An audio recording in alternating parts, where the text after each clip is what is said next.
Thank you, everybody, for coming to the Aaron Torres podcast YouTube page. If you could do me a quick favor, if you do enjoy the video that you came here to watch, do me a favor, go ahead and hit that little red subscribe button at the bottom of the screen. It really does help my audience grow. It really does help this channel grow. It means more than you realize. So go ahead, hit that little red button. Also, remember, full episodes of the Aaron Torres podcast, wherever you download your podcast, Apple, Spotify, etc. Now, here is the video that you came here for. Let's get to what is normally one of the signature games, not only of the college football Saturday in early to mid-October, but really of the entire college football season that was marquee on Saturday, but maybe not for the reasons that we thought.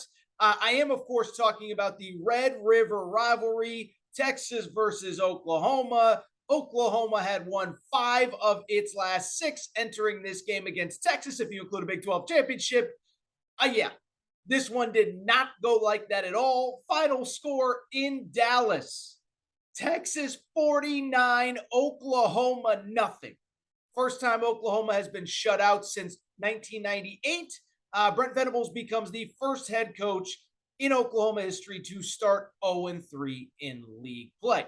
And so what I want to do is I want to break it down. I want to talk about all this. And I will say this. I want to give Texas a little bit of credit, and we will talk about them at the end of the segment.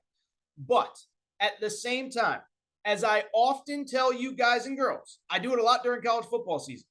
Oftentimes, the more interesting story is in the losing locker room. And so the story here, I know we want to talk Texas, and we will. But the story here is Oklahoma, how putrid they are, what needs to happen, because I think major change needs to be made, which we're going to discuss going forward. First of all, before I just destroy Oklahoma here over the next couple minutes, I do want to sort of, give full context. I think at the very least, it's only fair if I'm going to criticize the team that I do acknowledge a few things. I think one, it's important to note Oklahoma was without its starting quarterback, Dylan Gabriel. He obviously was in concussion protocol, got hurt last week against TCU. He was unavailable, and at least a small part of Oklahoma's struggles were the fact that they did not have their starting quarterback. Only had 195 yards of total offense, finished the game with, 39 yards passing. Is that correct? 2.3 yards per completion. So it is worth acknowledging that part of the Oklahoma story is that they did not have their starting quarterback. The bigger problem is, though, when you lose 49-0, it's not just about the starting quarterback, the backup quarterback, who's under center. It is also what happens on defense. And Oklahoma, which has been trending in the wrong direction for a month on defense, just got destroyed. Texas finishes with 585 yards of total offense, 9 yards per completion, 6 yards per carry, 10 of 15 on third down conversions. It was unbelievable watching the game. Oklahoma could just not get this team off the field. And here's the scary part. They give up 585 yards of total offense, and Sark called off the dogs. Steve Sarkisian, the head coach of Texas, calls off the dogs. They're up 42-0 going into the fourth quarter. They basically sat on the ball. They win 49-0 going away. And of course, the bigger concern, I think, if you're an Oklahoma fan or if you just love college football, the defense wasn't just bad on Saturday. This is a continuation of everything that we've seen, as I just said a minute ago, over the last month. 668 yards last week to TCU in an embarrassing loss, where, again, TCU basically pulled the starters after the third quarter. 500-plus yards against Kansas State 2 weeks ago. And so this is now the third straight game. Oklahoma is 0-3, and their defense is just getting destroyed. This is not just a bad defense by Oklahoma standards, bad defense by what – this is a terrible defense, period. It's unbelievable. They currently rank, as I record right now, they currently rank dead last in the Big 12 in total defense. They currently rank dead last in the Big 12 in run defense. And the run defense, by the way, is the third worst of any Power 5 team in college football, or excuse me, in the Power 5 outside of Arizona and Colorado. Colorado fired its coach. Arizona in the middle of a major rebuild under Jed Fish. So this isn't just a bad defense by Brent Venables standards, by Oklahoma standards, even by Big 12 standards. This defense is terrible. And so I'm just going to say something, and I want to kind of give you my big 30,000-foot view on the state of Oklahoma. Before I do, I just want to say, if you guys and girls listen to this show, you know I'm not crazy overreact to everything guy. I try to be fair and balanced, especially with coaches, especially with livelihoods, especially with people, who a lot of other people will be impacted, right? I didn't think Manny Diaz should be fired last year. I thought Scott Frost should get the extra year. I thought Jim Harbaugh should have gotten the extra year last year, which has obviously worked out well for Michigan. So I am not Mr. Jump to conclusions, fire everybody guy. With that said, though, I am going to say something that I truly believe. I wouldn't say it if I didn't. I think if it doesn't get better in a hurry, Oklahoma has to seriously consider firing Brent Venables this season. Like one and done, he's out. It didn't work. Start from scratch. I think it needs to happen. I think it at least needs to be considered as Oklahoma enters the second half of the season. Now, it's important to note, as I tell you all the time on this show, we talk about what could happen, what should happen, what will happen, what did happen on this show. This is something that maybe should happen, but it won't. And I think everybody kind of knows why Oklahoma isn't going to fire a head coach after one season. One, it makes you look completely chaotic. Two, obviously, it probably limits who's interested in taking that job, right? Who is going to take the head coaching job after you gave Brent Venables 1 year before you got rid of him? There are buyout restrictions that we don't know Brent Venables' buyout. It is not publicly available, at least that I could find. But you're probably talking in the probably $20 to $30 million range if I had to guess. And even in the SEC, where Oklahoma is headed, that is a lot of money. And I do think the recruiting is good, right? And so Brent Venables, you could go 3-9 and end the season on a 9-game losing streak. He can sell the Jimbo Fisher, give me more time. We got some good players coming in. So this is not going to happen. But I think if we're really, truly being honest, and we're really, truly evaluating Oklahoma from the 30,000-foot view, I think you have to seriously consider it if you're Oklahoma, and let me explain why. Here is the main reason why, above everything else. There are really two reasons, but the first one is this. Listen, guys and girls, I've been watching sports a long time. I'm getting older. I got a few grays on the side over here. I got a few grays coming in the beard. I've been watching sports a long time, and there are times where teams just don't have enough talent. There are times where teams, new coach, knew this, knew that. There are also times where you can just see that a team is really poorly coached.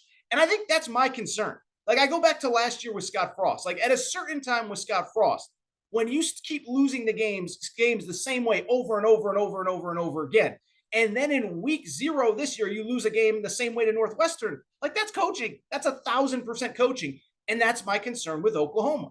Is if you watch Oklahoma, first of all, Oklahoma fans, I know some of you disagree with me vehemently. And I know some people will blame Lincoln Riley. Oh my goodness, how could you even judge Brent Venables? They lost so much talent out of the transfer portal last year, whatever, blah, blah, blah, blah, blah.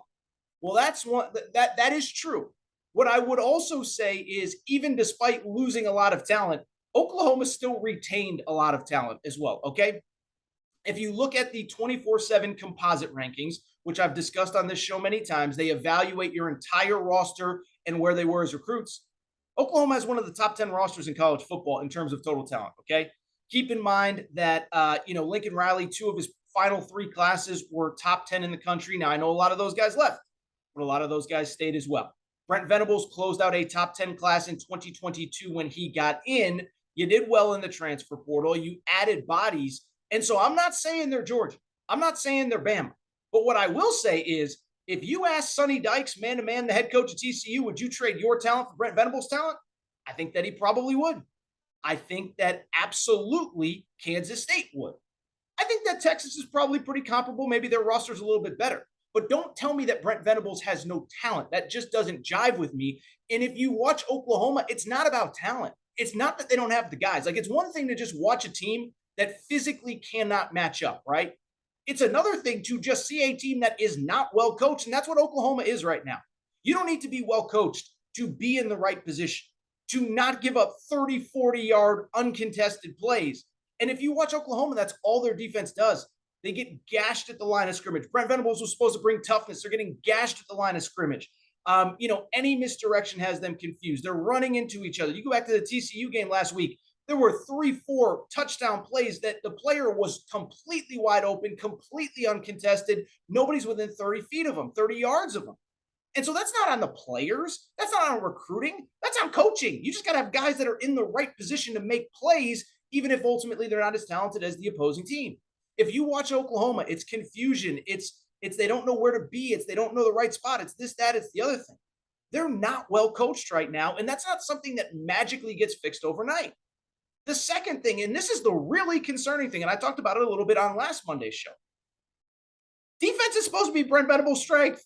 Like, it's one thing if you come out of that Oklahoma game against Texas and Oklahoma loses 21-3 and you have the backup quarterback in and like whatever. You just can't move the ball because it's the backup quarterback. Now, I would argue even in the transfer portal era, you shouldn't be this bad at Oklahoma in the backup quarterback spot. But okay, whatever. It happens. It's one thing if you lose 21-3. It's another thing when you lose 49-0 and you're down 42-0 going into the final quarter. And to me, that's the concerning part. This is supposed to be Brent Venables' strength. This is supposed to be the area of expertise. This was supposed to be the thing that he came in and cleaned up. And it's somehow worse than the other side of the football, which isn't supposed to be his strength. And so I know part of it is, I guess they have a defensive coordinator. I don't know if Brent Venables calls plays. Ted Roof is the name of the defensive coordinator. First of all, Ted Roof was washed up 10 years ago, okay? 60 years old. He was coaching at App State 3 years ago. That's the guy you want to charge your defense. If you're Brent Venables, this is your area of expertise. The defense stinks. I don't know what's going on in those meeting rooms, but be more hands-on. Take control of that defense. By the way, Brent Venables, yell and scream at somebody, man.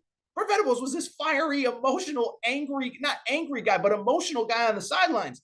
Now he's just standing there like walking back and forth, like not knowing what to do. And so that's a concern as well. This is supposed to be his area of strength, and this is Oklahoma's area of weakness. And so as I look at everything, as I look at the fact, by the way, Oklahoma's getting worse throughout the season. I think that's the biggest probably concern with Oklahoma. It's one thing if you start slow and you're not really sure in the out of conference and who's right and who's wrong. You can't tell me this is a better team than 3 weeks ago when they played Nebraska. It's not. You can't tell me it's a better team than 2 weeks ago when they played Kansas State. They're getting worse every week. This is his area of expertise. And I'm just telling you, where you have to be concerned with when you are Oklahoma, if TCU's gashing you, and I know TCU's good, it's not a disrespect to TCU. If Kansas State is gashing you, if you're not even competitive with Texas, you're going to the Big 12 in less than 30 months, 36 months, on the calendar, probably 33, 34 when it becomes official, maybe even fewer, depending on what happens with all the contract negotiations. And so I don't think it's going to happen. And I do think Brent Venables has some tough decisions to make. I think right now, I don't think you wait to take over play calling duties on defense. I don't think you wait to potentially get rid of Ted Roof. But my biggest problem is straightforward. If you're the guy, if you know what you're doing, like it shouldn't be a 2-3 year process. Look at how quickly Tennessee's offense clicked last year under Josh Heupel. I hate to say it, Oklahoma fans. Look at how quickly Lincoln Riley's offense has clicked at USC. I mean, if Lincoln Riley went to USC, wasn't calling plays, they were 3-3, and they had just lost a game even 21-0 because they can't move the ball. You'd say, what is going on with Lincoln Riley? And so I understand Oklahoma's probably not going to do it. I get it, and I understand this is college football, major college football, but there's also families at stake. People have moved. People's jobs are on the line. I get all that. But I also understand this is big boy college football. I also understand that buyout money doesn't mean what it used to. And if I am Oklahoma, I'm having some very serious conversations right now about if this does not get better in a hurry, what do we do? And I think my concern is what makes us think this is going to get better in a hurry? You have a pretty good Kansas team coming to town next week, a Kansas team that is ranked and you aren't.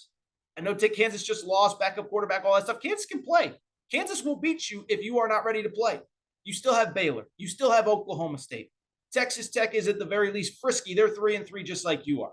So I look at the situation with Oklahoma. I don't think it's getting better. And I do think, again, you have to at least seriously consider it, even if it probably won't happen.